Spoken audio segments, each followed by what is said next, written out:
우리가 종교 개혁을 이론적으로 완성한 사람으로 부르는 존 칼빈, 올해가 종교 개혁이 일어난 지 딱 500주년 되는 해입니다. 그래서 10월 마지막 주간을 보통 다른 교회들은 다 이렇게 종교 개혁 기념 주간으로 지키는데 올해가 500주년입니다. 거기에 핵심 정점이 된 사람이 바로 존 칼빈입니다. 이 존 칼빈은 자기가 죽을 때 자신의 이름이 드러나는 것을 우려해서 탁월한 사역을 많이 감당했고 기독교 강요를 비롯한 뛰어난 책들을 써냈기 때문에 많은 사람들에게 알려졌고 유명한 사람이었습니다. 그런 그가 죽을 때 자기가 죽고 나면 다른 사람들이 자기를 높일까 봐 그것을 염려해서 자기가 죽고 나면 비석을 세우지 말라 그렇게 유언을 남겼다고 합니다. 또 교회사에 뛰어난 설교자 중 한 사람이었던 영국의 조지 휘트필드라고 하는 목사님은 자신의 이름은 잊혀지고 오직 그리스도의 이름만이 드러나게 하라라고 유언을 남겼다고 합니다. 이런 행동들은 모두가 다 세례 요한이 말한 바 그는 흥하여야 하겠고 나는 쇠하여야 하리라 라는 이러한 태도를 잘 드러내는 그러한 모습들이 되는 것입니다. 그리스도인들은 후대에 자기 이름을 남기기 위해서 살지 않아야 하지만 자기 이름에 집착하는 인간 본성은 신앙적으로 위장한 여러 가지 모양으로 우리 그리스도인들에게도 나타날 수가 있다 하는 것입니다. 그럼에도 불구하고 궁극적으로 남는 것은 사람의 이름도 그의 업적이나 그의 영향력도 아니고 오직 하나님의 말씀뿐이라 라고 오늘 성경은 우리에게 선언을 해주고 있습니다. 오늘 본문에서 이사야 선지자는 유다의 멸망을 예언하면서 이렇게 선언했습니다. 모든 육체는 풀이요 그의 모든 아름다움은 들의 꽃과 같으니 푸른 마르고 꽃이 시들면 여호와의 기운이 그 위에 불미라. 이 백성은 실로 풀이로다. 푸른 마르고 꽃은 시드나 우리 하나님의 말씀은 영원히 서리라 하라. 이렇게 선언한 것입니다. 이 말씀을 잘 보시면 여기 두 개가 대조가 되고 있습니다. 하나는 육체로 표현된 인간이고 또 하나는 하나님의 말씀입니다. 이 두 개가 선명하게 대조돼서 나타나고 있는 것입니다. 풀로 비유되고 있는 모든 육체는 금방 시들어 버릴 것으로 묘사가 됩니다. 반면에 여호와의 말씀은 영원히 시들지 않고 그 효력을 발할 것이라 이렇게 예언합니다. 이사야 선지자의 이 예언의 말씀을 들었던 사람들이 누군가? 그 당시의 이스라엘 백성들입니다. 포로가 되었던 그러한 이스라엘 백성들에게 있어서 이 말씀은 바벨론 제국을 상징하는 것이라 할 수 있는데 바벨론 제국에 이스라엘 백성들이 훗날에 잡혀갈 것이기 때문에 그런 것입니다. 이것을 감안해서 이 말씀을 본다 그러면 사람의 육체가 영원히 강건하지 못하고 결국은 연약한 풀처럼 시드는 것처럼 바벨론 나라가 지금 가장 강해 보이고 지금 우리 시대 같으면 미국이 가장 강한 나라 같지 않습니까? 가장 오래가고 영원히 갈 것 같은데 이 이사야가 예언하던 시대 지금부터 2700년 전에는 바벨론이라고 하는 나라가 지금의 미국보다 더 훨씬 강한 나라였죠. 그 나라가 그렇게 강했었는데 그럼에도 불구하고 그 나라를 향하여 하나님이 예언하시기를 그거 아무것도 아니다. 풀과 같다. 이렇게 말씀하고 있다 하는 얘기입니다. 그 바벨론 역시도 영원한 철옹성이 아니며 언젠가는 무너져 버릴 것으로 이해하는 것이 바로 오늘 말씀이 되는 것입니다. 결국 오늘 이 말씀은 단순히 바벨론과 같은 큰 세력이나 우리 인생의 무상함을 말하는 것에서 그치는 것이 아니라 영원히 남는 것은 무엇인가? 그것은 오직 하나님의 말씀밖에 없다 하는 것을 강조하고 있는 것입니다. 사람도 가고 없어지고 나라도 가고 없어지고 건물도 이거 시들어가고 무너져 가지만은 영구히 남는 것은 오직 하나님 말씀 하나밖에 없다라는 것을 오늘 말씀이 강조해 주고 있는 것입니다. 크고 강했던 나라, 탁월하게 뛰어났던 어떤 위인들, 어떤 혁신적인 발명품이나 사상과 같은 것들도 역사의 시간이 흘러가면서 잊혀져 가지만 하나님의 말씀은 영원하고 반드시 성취를 볼 것이라 하는 것이 바로 오늘 말씀의 핵심이 되는 것입니다. 오늘 우리가 이 본문 말씀을 통해서 배워야 될 것이 있습니다. 무엇을 배우는가? 설교 시간에 집중해서 저를 보셔야 됩니다. 저는 원고를 보고 여러분을 보고 한다 할지라도 여러분들은 고개를 드셔서 저를 보시고 집중하셔야 되고 제가 말씀을 같이 읽읍시다 할 때 그때 고개를 숙이시면 됩니다. 그래서 말씀에 집중하셔야 말씀이 들립니다. 특히 이렇게 오늘 말씀같이 구약의 이런 이사야서나 이런 예언서, 선지서 말씀들은 배경을 모르면 좀 어렵습니다. 그래서 지루할 수도 있는데 그래서 집중하는 것이 필요한 것입니다. 먼저 말씀을 거부하는 사람들이 있습니다. 오늘 이 말씀의 의미를 정확히 이해하려고 그러면 이사야가 말씀을 전했던 그 당시에 지금부터 2700년 전에 상황을 좀 알 필요가 있습니다. 하나님의 택한 백성들인 이 이스라엘 백성들이 이사야 선지자를 통해서 다가올 멸망과 회복에 대한 예언의 말씀을 듣고 있습니다. 이사야서가 66장으로 이루어져 있는데 1장부터 39장까지 우리 구약 성경 개수하고 똑같은데 여기까지는 이스라엘 백성들을 향한 경고와 멸망의 내용이 거기에 담겨 있습니다. 너희가 이런 식으로 신앙생활을 하고 너희가 우상을 숭배하고 이러면 하나님이 가만히 안 둔다. 이러한 내용이 이사야서 1장부터 39장까지 내용이 됩니다. 그 다음에 40장부터 66장까지는 그들이 포로로 잡혀갈 것, 그리고 거기서 회복되고 구원받을 것, 그 내용이 나머지 부분이 되는 것입니다. 그때는 이사야 선지자가 활동했던 시대가 주전 700년대 후반부터 주전 6세기 이때까지 7세기까지 접어드는 시기이기 때문에 이때 이 이사야가 전한 이 심판의 메시지는 당시에 살고 있었던 사람들에게는 실제로 보면 피부로 와 닿지 않을 그러한 말씀이었던 것입니다. 이사야가 사역을 하던 시기가 주전 740년부터 주전 680년까지입니다. 한 60년, 80년 긴 시간 동안 사역을 했는데 이때 말씀을 전할 때 나라가 하나 망하는 사건이 있었습니다.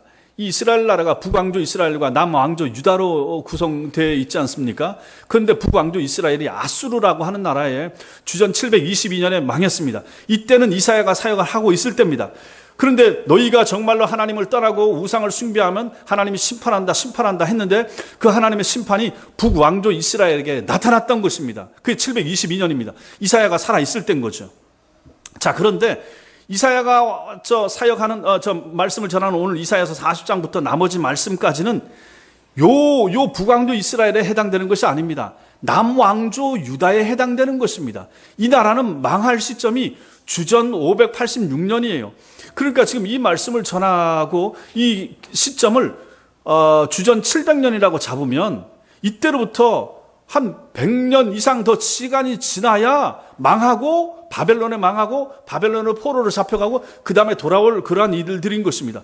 그러니 이 내용을 지금 이사야가 이 시점에 전하니까 자기들이 살고 있을 때보다도 130년 이때 더 뒤에 자기 후손들 몇 대 자기 후손들에게 일어날 일들을 지금 이사야가 메시지를 전하고 있기 때문에 지금 그 시대를 살고 있을 그 백성들에겐 피부에 와 닿지 않을 그러한 말씀일 수가 있다 하는 것입니다.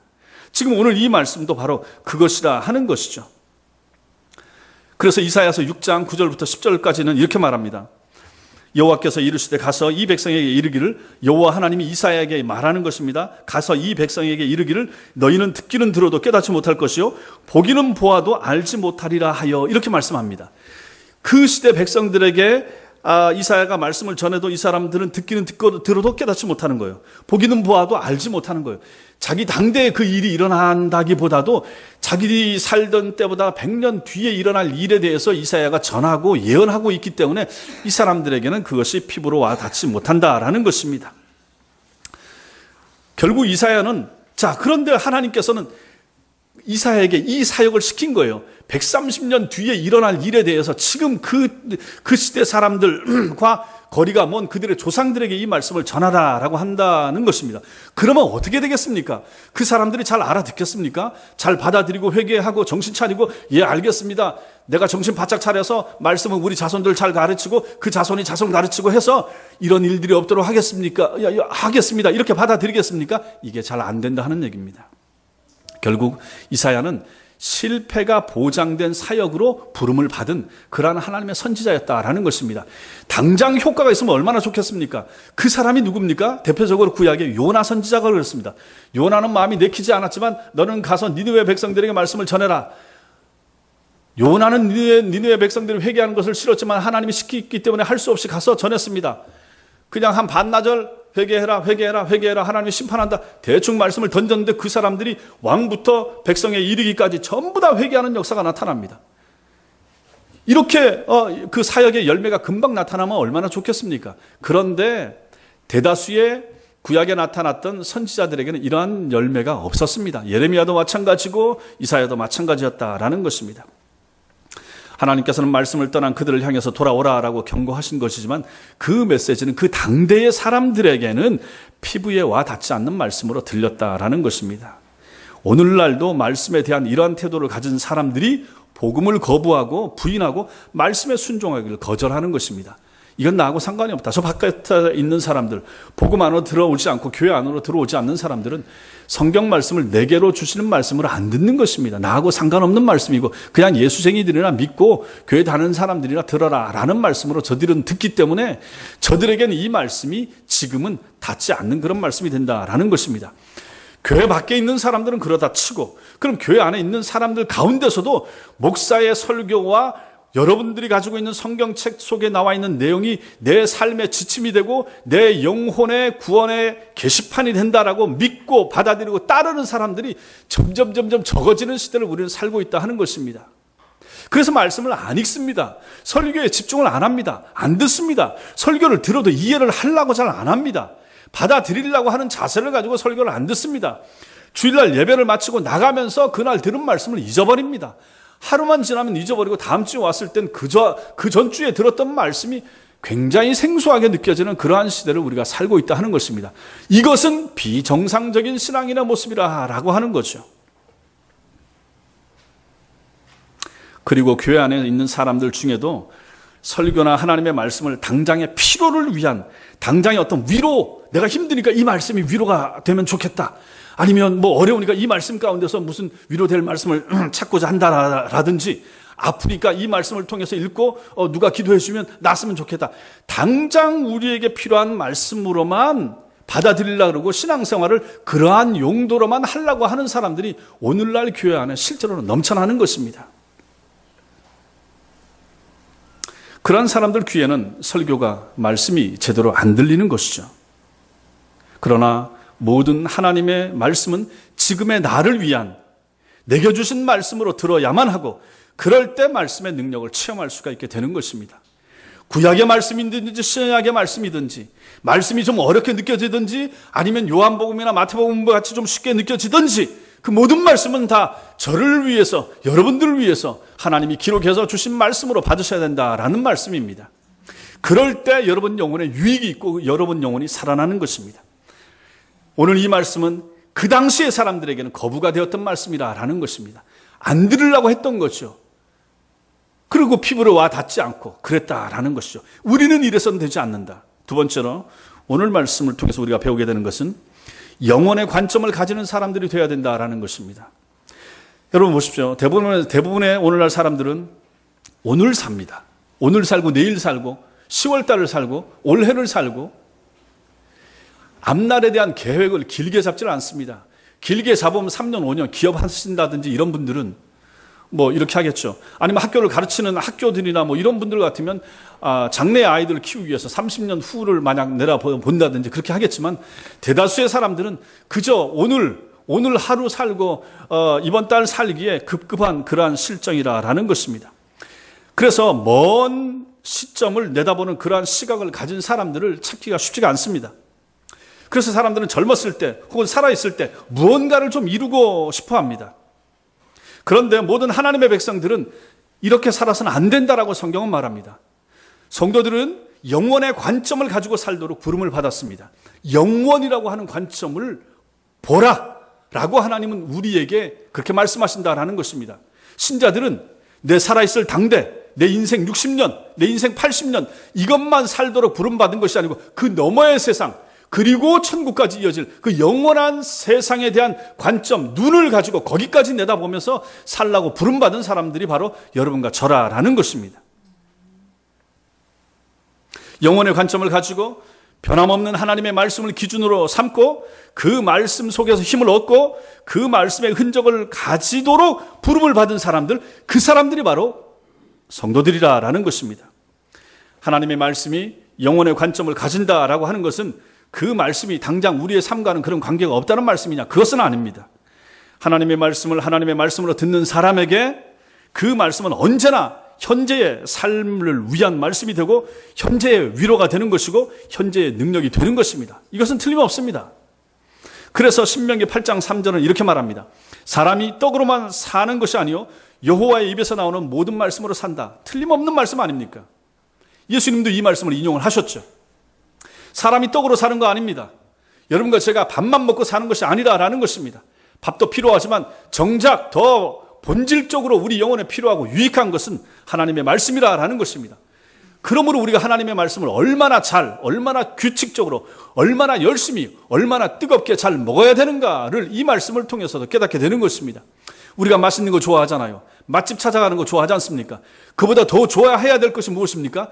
영적인 맛, 영미를 맛볼 수 있는 하나님의 말씀에 대한 이러한 열심과 열정이 여러분과 저에게 참 성도에게 필요하다 하는 것입니다. 이사야를 비롯하여 당시에 경건한 하나님의 백성들은 말씀을 통해서 하나님께서 행하실 일을 바라보고 하나님께서 행하실 궁극적인 구원의 역사를 소망하면서 현재의 위로로 삼았던 것입니다. 그러므로 우리도 이런 말씀, 이런 관점을 가지고 살 때 김정은이 핵을 가지고 위협을 하든지 세상이 어떻게 되든지 경제적으로 어떤 곤란함이 있다 한다 할지라도 성도는 흔들리지 않는다라는 것입니다. 영혼의 관점에서 그 말씀을 붙잡고 내일을 살고 내년을 설계하면서 내 죽음 다음에도 하나님이 이루실 일에 대하여 우리 교회 장래에 대해서 생각하고 기도하는 사람이라 그러면 그런 것에 대해서 하루하루에 대해서 불안해하거나 이러지 않는다라는 것입니다. 보십시오. 사도 바울은 로마의 감옥이라고 하는 좁은 공간 안에 갇혀 있었지만은 영원에서 영원에 이르는 관점을 가지고 에베소서를 기록했던 것입니다. 에베소서를 읽어보십시오. 그 사람은 그 좁은 로마의 감옥 안에 있으면서 우주를 생각하면서 영원전에 하나님께서 우리를 예정하신 것에 대하여 생각하면서 그것을 기록으로 남겨서 오늘 여러분과 저에게 읽을 수 있도록 전해줬다라는 것입니다.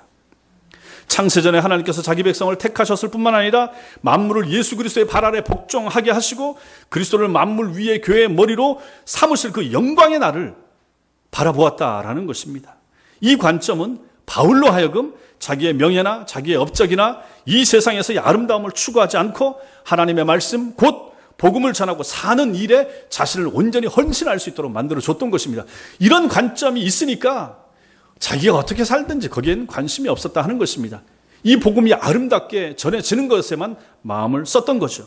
이렇게 영혼의 관점을 가지고 사는 것은 소수의 이런 구약의 선지자나 아니면 신약의 사도들에게만 해당되는 것이 아니라 영원하신 하나님을 믿고 살아가는 모든 거듭난 하나님의 백성들인 여러분과 저에게도 요구되는 관점이라는 것입니다.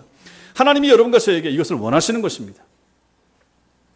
하나님께서 여러분과 저에게 이런 영혼의 관점을 가지고 살라라고 말씀하시는 것입니다. 천국을 사모하고 영혼을 생각하며 사는 삶을 말하는 것입니다. 그렇게 된다면 성도는 여러분과 저는 이 세상을 살아가면서도 세상의 가치에 얽매이지 않고 세상과 세상에 있는 것들을 사랑하지 않을 수 있는 힘을 거기서 얻을 수가 있는 것입니다.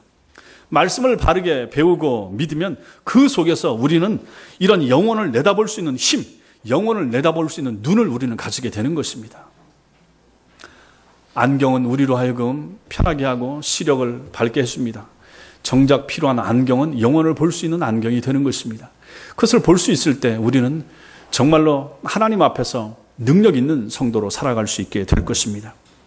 세 번째로 우리는 이 말씀을 통해서 우리 개인과 교회가 남길 유산이 무엇인가를 생각해 볼 수가 있습니다. 우리는 오늘 이 말씀을 우리들 개인에게, 우리 자신에게 적용할 수가 있습니다. 여러분이 인생의 길을 다 마치고 죽게로 가야 할 때 여러분들은 무엇을 남기실 생각이십니까? 올 때는 순서가 있지만 갈 때는 순서가 없다라는 말이 있죠. 그래서 누가 먼저 가게 될지는 모르지만 통상적으로 일반적으로 생각했을 때 연세 드신 분들이 먼저 하나님 앞에 가실 확률은 틀림없이 높죠. 자, 그렇다면 우리 교회 같으면 모세전도회 회원들이 가장 하나님 앞에 가실 날이 가까울 것입니다. 여러분들이 하나님 앞에 섰을 때 그 모습을 한번 생각해 보시라 하는 것입니다. 무엇을 남기고 가시겠습니까? 이 땅을 떠나실 때 여러분들은 무엇을 남기고 가시겠습니까? 어떠한 권사님으로, 어떠한 집사님으로 기억되길 원하십니까? 어떠한 모습을 자녀들에게 남기고 가길 원하십니까? 나중에 여러분들이 세상을 떠나신 다음에 가족들이 모여서 가정 예배를 드릴 때 우리 어머니는, 우리 아버지는 이런 분이셨다, 이렇게 교회를 섬기셨다 라고 하는 말을 남길 때 그 내용이 어떤 것이 들어갔으면 좋겠습니까? 좀 그런 걸 생각하면서 사시라라는 것입니다. 그게 필요한 것이죠. 자식들에게 많은 유산을 남겨주시겠습니까? 자식들에게 뭘 남기시겠습니까? 어떤 업적을 남기시겠습니까? 만약에 여러분들이 얼마나 하나님의 말씀을 사랑했는가, 또 그 말씀을 지켜 살기 위해서 애를 썼는가, 그리고 그 영원한 가치를 위해서 얼마나 많은 것을 포기하면서 이 땅에 살았는가, 하나님의 교회를 위해서 얼마나 충성했는가를 자식들에게 남겨줄 수 있다 그러면 제 생각에 그것만큼 큰 유산이 어디 있겠습니까? 뭐가 있겠습니까? 돈 남겨주려고 생각하지 마세요. 그것은 유산이 되지 못합니다. 돈 많이 남겨줘서 싸움박질하는 자식들 간에 싸우는 경우 우리가 얼마나 많이 봅니까? 그게 중요한 게 아니라 하는 얘기입니다. 하나님 앞에서 믿음을 남겨주시라. 기도하는 유산을 남겨주시라. 하나님 말씀을 사모하고 말씀을 읽는 그 유산을 남겨주시라. 교회를 사랑하는 마음을 가지고 하나님의 교회에 충성하라 하는 그것을 유산으로 좀 남겨주시라 하는 것입니다. 그것만이 가치가 있습니다. 이것은 개인적으로 적용할 때 그러는 것이고, 만약에 이 말씀을 우리 교회에다가 적용하면 어떻게 되겠습니까? 우리 교회가 남길 유산은 뭐겠습니까? 오늘날 교회 속에는 셀 수도 없을 만큼의 많은 성장이나 양육 프로그램, 또 전도 프로그램들이 교회 안에 많이 들어와 있습니다. 그래서 두날개, 셀 목회, 다락방, 가정교회, 무슨 G12, 알파코스, 전도 폭발, 중보기도학교, 아버지 학교, 어머니 학교, 셀 수도 없는 그러한 프로그램들이 교회들 안에 많이 들어와 있습니다. 이러한 프로그램들과 함께 교회 강단은 성도들의 귀에 거슬리지 않는 적당히 물을 섞은 그러한 말씀을 목사님들이 전하기 시작했고, 교회 행정은 세상의 경영 방식과 조직이론, 또 세상의 마케팅 기법, 또 세상의 무슨 리더십 방법론, 이런 것들이 교회 안에 도입돼서 이것이 대세가 되고 있습니다. 이런 거 안 하는 교회들 글쎄 많지 않을 것입니다. 어느 정도 규모가 되고 갖추어진 교회들은 다 이런 걸 가지고 교회를 운영해 가는 것이죠. 교회를 기업체 비슷하게 이제 이렇게 운영해 가는 거죠. 작으면 작은 대로, 크면 큰 대로. 그러나 우리가 사도행전에서 보는 교회는 그렇지가 않았습니다. 그것은 세상의 어떤 방식으로도 설명될 수 없는 기이하고도 신비한 공동체였던 것입니다.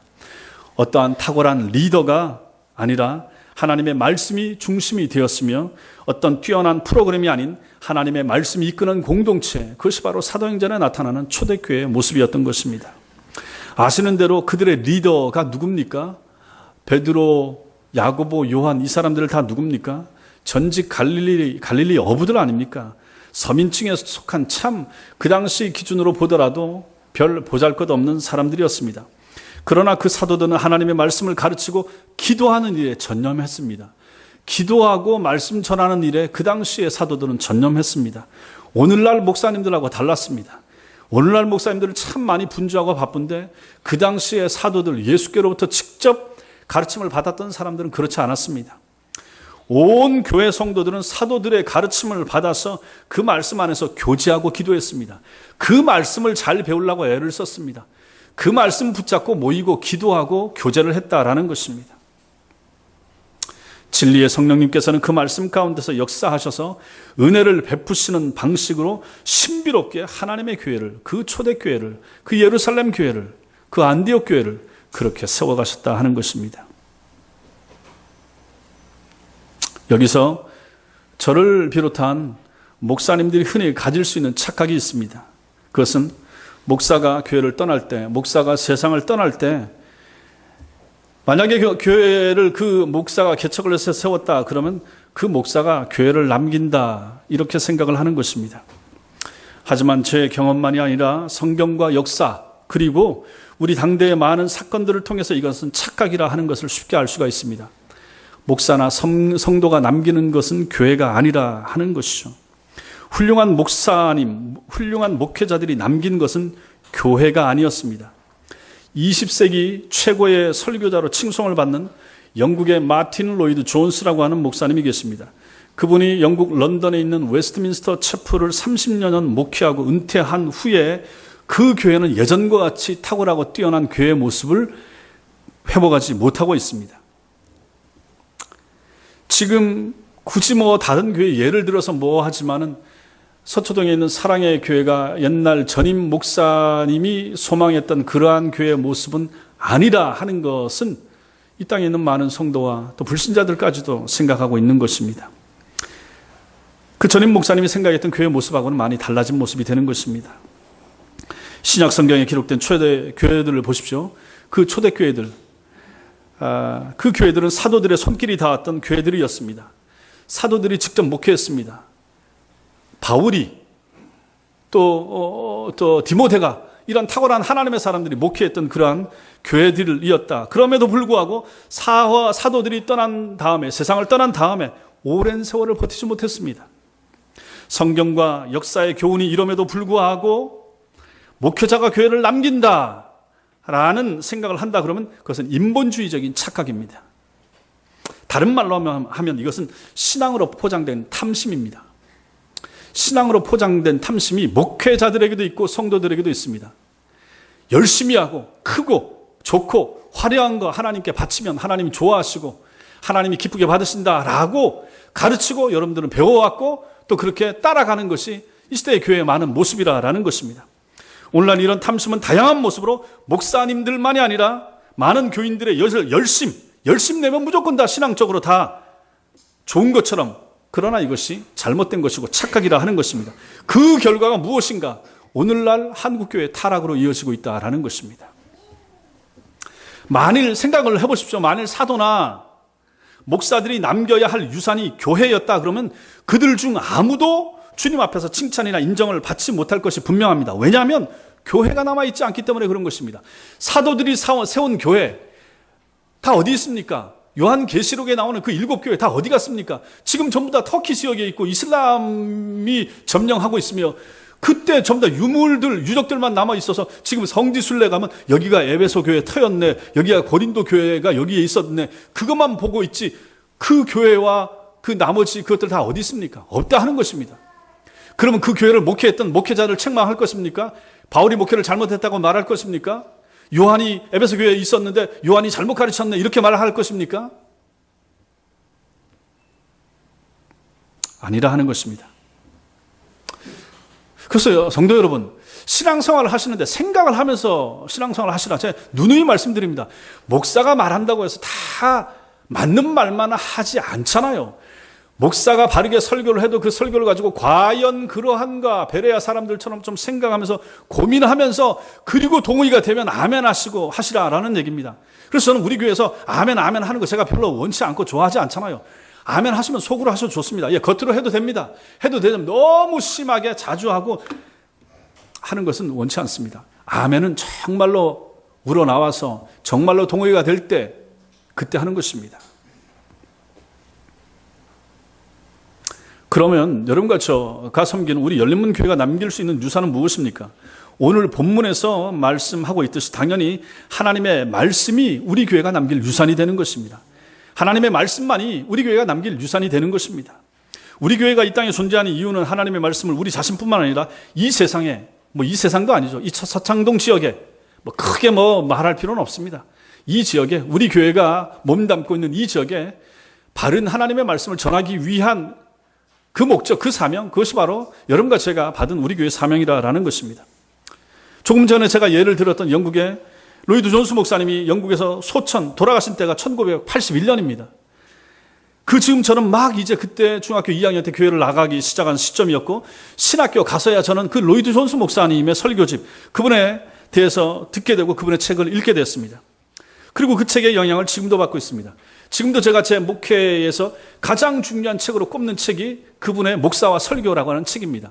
그것은 제가 두고두고 읽어야 될 책입니다. 목사는 어떤 사람이고 목사는 설교를 어떻게 해야 되는가, 가장 중요한 제 인생의 지침으로 삼는 책 중에 하나가 바로 그 책입니다. 이분의 교회하고 저하고는 상관이 없습니다. 그러나 이분의 가르침, 이분의 설교, 이분의 하나님 말씀 중심의 삶, 말씀을 풀어서 남긴 책, 그것이 오늘날 저에게까지 영향을 미치고 있다 하는 것입니다. 하나님의 말씀이 유산입니다. 또 한 분 제가 좋아하는 설교자인 아더 핑크 목사님, 우리 교회에서도 여러 번 그분의 책 읽었었고, 구원신앙이라든지 이런 거, 이 아더 핑크 목사님 예를 들어보면 이분은 30대까지만 해도 많은 집회와 또 많은 사람들에게 복음을 전하는 그러한 분이었습니다. 목회를 했었습니다. 그런데 이상하게 목회지가 없어졌습니다. 40세 이후로는 목회지를 찾지를 못했습니다. 영국 출신인데 미국 와서 목회하고 하다가 40대 지나서는 이분을 청하는 교회가 없었습니다. 그래서 미국에서 활동하지 못하고 영국으로 돌아갔습니다. 영국에서도 목회지를 얻으려고 했는데 안 됐습니다. 그래서 결국은 목회지를 얻지 못하고 스코틀랜드의 외딴 섬인 루이스라고 하는 섬으로 들어가서 거기서 1952년 하나님이 부르실 때까지 그분이 한 일은 설교는 못하고 자기가 하고 싶었던 설교를 책으로 남긴 거였죠. 성경 연구라고 하는 책자에다가 자기가 연구한 그 내용들을 가지고 기록하고 그것만 했습니다. 그러다가 부름을 받았습니다. 근데 이분이 돌아가시고 난 다음에 이분이 쓴 내용들, 이 책자들이 이제 번역되기 시작한 거죠. 그래서 저도 저 뒤에 책자에 가보면 아더 핑크 목사님이 쓴 책들이 많습니다. 제가 요한복음 강의하면서도 이분의 책자를 많이 참고하고 도움을 받았습니다. 이것이 무엇입니까? 하나님의 말씀만이 남는다라는 것입니다. 하나님의 말씀이 유산으로 남겨진다라는 거죠. 목사는 갑니다. 교회도 갑니다. 남는 것은 하나님의 말씀뿐이라는 것입니다. 여기서 우리가 얻는 이러한 결론은 무엇인가? 교회와 목회자는 오직 말씀만을 유산으로 남긴다라는 사실입니다. 절대로 이것을 잊어버려서는 안 될 것입니다. 모든 목회자들이, 저를 포함한 모든 목회자들이 이 말씀을 생각해야 됩니다.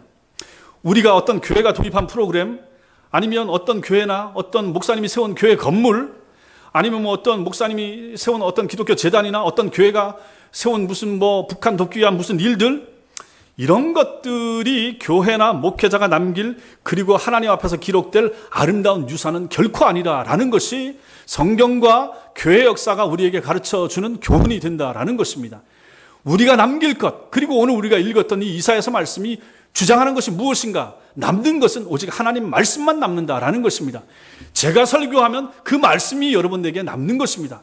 저는 설교자는 잊혀져도 상관이 없습니다. 말씀이 여러분에게 살아남고 그 말씀이 여러분 자녀들에게 또 남겨져야 되고 가르쳐져야만 되고, 그리고 어머니가 떠나가고 아버지가 떠나가도 그 자녀에게 남는 것은 하나님의 말씀이 남아야 된다라는 것입니다.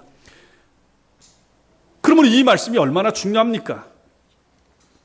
이것을 이 말씀이 오늘 강조하고 있는 것입니다. 마지막 네 번째로 교회의 성공과 실패의 기준이 무엇인가? 우리는 하나님께서 이사야를 선지자로 부르실 때 그에게 주신 이 말씀을 다시 한번 생각을 해볼 필요가 있습니다. 오늘 본문의 말씀, 가서 이 백성에게 이르기를 너희가 듣기는 들어도 깨닫지 못할 것이요 보기는 보아도 알지 못하리라 하여 이 백성의 마음을 둔하게 하며 그들의 귀를 막히고 그들의 눈이 감기게 하라. 염려하건대 그들이 눈으로 보고 귀로 듣고 마음으로 깨닫고 다시 돌아와 고침을 받을까 하노라 하라. 이렇게 말씀하고 있습니다. 선지자의 말씀이 그 말씀을 들은 사람들의 마음을 더 완악하게 만들 것이라, 이렇게 말하고 있는 것입니다. 이 구절은 주님께서 주님의 가르침을 거부하는 사람들에 대해서 말씀할 때도 예수께서 인용하신 말씀이 바로 이 말씀입니다. 왜 주님의 말씀에 많은 유대인들이 반응하지 않았습니까?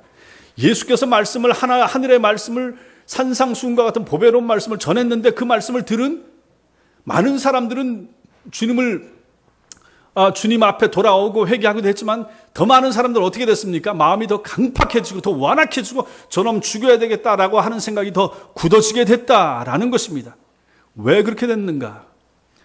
이 사람들이 예수님 시대에 많은 바리새인들이 기적을 보지 못했기 때문에 그렇게 됐습니까? 기적을 안 봐서 예수님을 죽이려고 했습니까? 십자가에 못 박고자 했습니까? 아닌 것입니다. 왜 그렇습니까? 성령님의 중생케 하시고 깨닫게 하시는 주권적인 역사가 그들 위에는 아직 나타나지 않았기 때문에 그런 것입니다. 성령께서 그들 마음속에 역사하지 않았기 때문에 그렇다라는 것입니다. 소수의 사람들에게만 성령이 역사하셨지 나머지 사람들은 역사하지 않았기 때문에 하나님의 말씀을 예수님이 설교했음에도 불구하고, 베드로가 설교했음에도 불구하고, 바울이 설교했음에도 불구하고 그 말씀이 더 완악해져서 오히려 예수쟁이 더 미워하고 기독교를 더 박해하게 되더라 하는 것입니다. 오늘날도 마찬가지입니다. 오늘날도 우리가 바른 말씀을 전하고 우리가 바르게 전도하려고 애를 써도 사람들이 그냥 금방 수용하지 않죠. 금방 교회 따라 나오지 않죠. 예수님 때도 그랬다라고 하는 것입니다. 예수님 때나 오늘이나 똑같습니다. 사단이 역사하기에는 마찬가지입니다. 앞으로 10년 후가 돼도 마찬가지입니다. 세상 사람들이 마음이 더 부드러워지고 완악해지고 그렇게 돼서 복음을 더 잘 받아들이게 될 것인가? 아닙니다. 더 어렵습니다. 더 딱딱했습니다. 그렇게 전도하기 더 힘들어지는 시대를 여러분과 저는 살고 있다라는 것입니다. 당시 사람들의 반응 자체로만 본다 그러면 참된 선지자들과 마찬가지로 이사야 선지자의 사역이 성공입니까? 실패입니까? 당연히 실패입니다. 목사가 전도를 해서 전도의 열매가 없으면 실패한 거죠. 선교사가 선교하러 나가서 열매가 없다. 그것만 가지고 따진다 그러면 회심한 사람이 없으면 실패한 거죠. 이사야 선지자가, 예레미야 선지자가 말씀을 전했는데 그 당시에 사람들이 듣고 회개하고 돌아오고 손들고 막 자복하고 하나님 앞에 잘못했습니다, 우상 버리겠습니다 했으면 모르겠는데 안 그랬단 말입니다. 그러면 이 예레미야 선지자의 사역은 뭡니까? 실패입니다. 이사야 선지자의 사역은 어떻습니까? 그 사람도 실패라라는 것입니다. 그런데 신약 성경에서 시편 다음으로 가장 많이 인용된 구약 성경 말씀이 뭡니까? 바로 이사야서입니다. 그렇다면 그 말씀이 무슨 뜻이 됩니까? 그가 전한 말씀, 이사야가 전했던 그 말씀은 사후 이사야가 세상을 떠난 700년 다음인 예수님 때의 그 시대에도 생생하게 이사야가 700년 전에 했던 말씀이 예수님의 입을 통하여, 예수님의 제자들의 입을 통하여 여전히 그 시대에도 생생하게 들려졌고 그 말씀은 그대로 성취되었다. 그리고 메시아가 오셨다라는 사실, 메시아에 대해서 이사야가 700년 전에 예언했던 말씀이 그대로 이루어지지 않았습니까? 이런 사실을 본다 그러면 그의 사역은, 이사야의 사역은 결코 실패한 사역이 아니었다 하는 것을 우리가 알게 되는 것입니다. 하나님의 말씀은 실패하지 않습니다. 실패하지 않는 말씀을 전하는 목사도 실패하지 않으며 실패하지 않는 말씀을 바르게 전한 선지자들도 실패하지 않는다라는 것입니다. 실패하지 않는 말씀을 전하는 그러한 교회들은 어떻겠습니까? 당연히 그런 교회도 실패하지 않습니다. 목사 개인의 목회는 실패한 듯이 보일 수가 있지만은 그가 전한 하나님의 말씀이나 그가 섬겼던 교회는 결코 실패할 수가 없고 실패하지 않는다 하는 것입니다.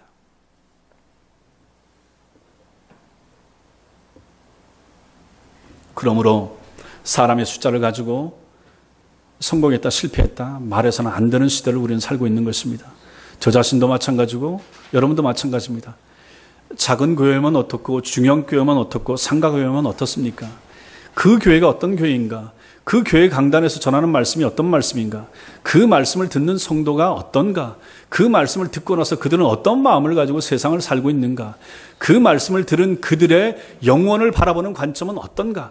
이것이 실제로 가장 중요한 모습이 아니겠습니까? 이것이 되면 그 교회는 성공적인 교회가 되는 것입니다. 그러나 이런 것이 없고 그저 땅의 것만 잘 되고 그저 기복적인 내용만 구한다 그러면 그 교회는 아무리 크다고 해도 거기는 실패한 교회일 수가 있다라고 하는 것입니다. 사도행전 7장을 보면 거의 전부가 스데반 집사의 설교로 채워져 있습니다.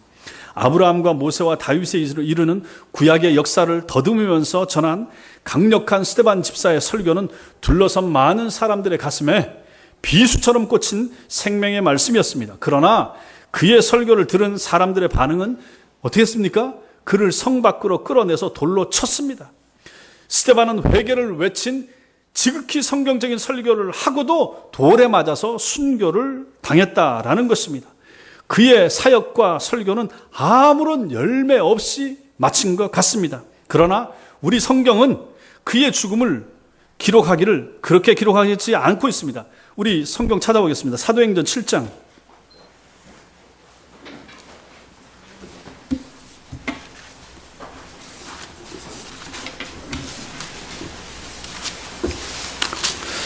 사도행전 7장 맨 마지막 절 199페이지 정도 되겠습니다. 사도행전 7장 69절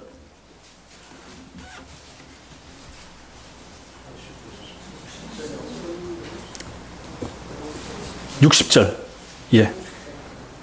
사도행전 7장 60절 같이 읽겠습니다. 시작.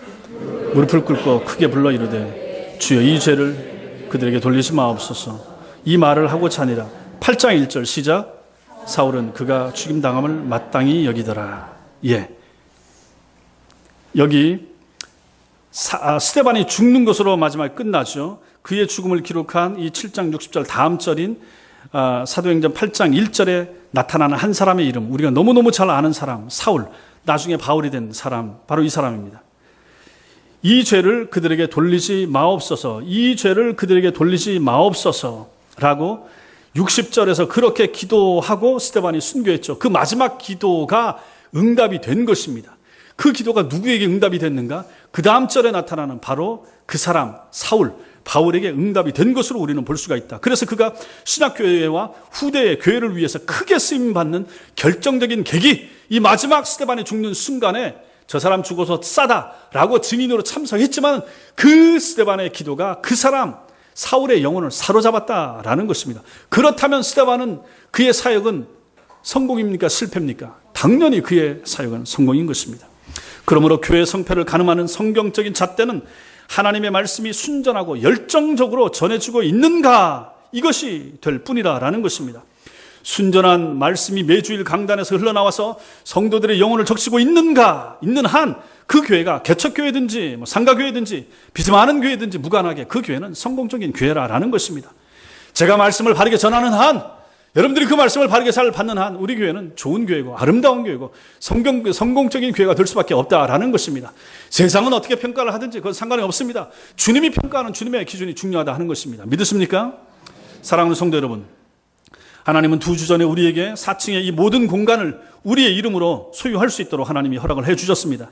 이렇게 일찍 될 줄 몰랐지만 하나님은 그렇게 허락하셨습니다. 대단한 공간은 아니지만 그래도 이제 우리가 마음 편하게 우리가 하고자 하는 모든 일들을 할 수 있는 우리만의 공간을 우리가 소유하게 된 것입니다. 그럼 이 예배당이 우리가 남길 우리의 유산이 된 것입니까? 그것은 아니라 하는 것입니다. 우리가 앞으로 이곳에 얼마나 계속 머무를지 혹은 다른 곳으로 이전하게 될지는 알 수가 없지만은 건물 자체는 우리가 남길 우리의 신앙적인 유산이 결코 아니라라는 것입니다.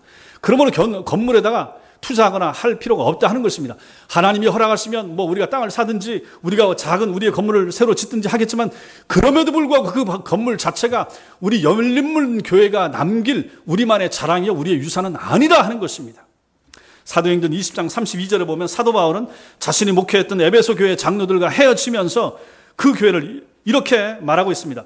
주와 그 은혜의 말씀에 부탁한다라고 했습니다. 기도하기를 그 교회를, 에베소 교회와 에베소 교회 교인들을 바울이 떠나면서 누구에게 부탁하는가? 주님과 그 은혜의 말씀에 부탁한다, 이렇게 말씀하고 있습니다. 그것은 그 말씀이 그들을 능히 든든히 세우시고 거룩하심을 입은 모든 사람들 중에 기업을 얻게 하실 것이기 때문에 그렇게 기도한 것입니다. 사람이, 목사가 교회를 세우는 것이 아닙니다. 누가 세웁니까? 하나님의 말씀이 세웁니다. 바르게 전한 그 목사의 입에서 나온 하나님의 말씀이 성도를 세웁니다. 바르게 전한 하나님의 말씀, 그 목사를 통해 전해진 말씀이 한 성도의 영혼을 바르게 세운다라는 것입니다. 말씀이 세웁니다. 말씀이 역사합니다. 그러므로 우리가 남길 유산은 하나님의 말씀이고 그 말씀을 받고 믿은 성도들이 우리의 재산이고 우리의 유산이 되는 것입니다. 여러분들이 우리 교회의 유산입니다. 우리의 아이들, 우리가 가르친 하나님의 말씀을 바르게 잘 가르친 우리의 아이들이 우리 교회가 남길 유산입니다. 그러나 그 사람 자체도 또 아닙니다. 그 사람이 떠나고 나면 끝이기 때문입니다. 그 사람 마음속에 살아남은 하나님의 말씀, 그 사람의 영혼을 변화시킨 말씀, 그것이 우리의 유산이고 이 개혁주의 전통에 빛나는 이 신앙, 이 우리의 신앙, 이 말씀, 그것이 유산이고 이 유산을 또 우리 자녀에게, 그 자녀가 또 자녀에게 남길 때 이 바르게 전해지는 이 말씀만이 우리의 유산이지 나머지는 다 껍데기라라는 것입니다. 건물도 껍데기고 목사도 껍데기고 성도들도 껍데기라라는 것입니다. 그러므로 한 사람을 높일 필요가 없는 것입니다. 그러므로 목사를 높일 필요가 없는 것입니다. 그러므로 유력한 장로나 어떤 기도만 하는 권사를 높일 필요가 교회에서는 전혀 없는 것입니다. 교회 안에 높일 수 있는 사람은 아무도 없습니다. 교회 안에서 높일 것은 오직 하나님 한 분, 예수 그리스도의 이름과 그분의 일하심, 이것만을 높이면 된다 하는 것입니다. 그 교회가 바른 교회, 그 교회가 좋은 교회가 되는 것입니다. 그래서 오늘 말씀이 중요한 것입니다. 여러분들이 이 말씀을 기억하시고 외우셔야 됩니다. 푸른 마르고 꽃은 시들어도 우리 하나님의 말씀은 영원히 서리라. 따라하겠습니다. 푸른 마르고 꽃은 시들어도 우리 하나님의 말씀은 영원히 서리라. 이 말씀을 확신하시고 이 말씀의 위로를 받으시고 이 말씀을 통해서 승리하시는 저와 여러분이 되시기를 주님의 이름으로 축원합니다. 기도하겠습니다.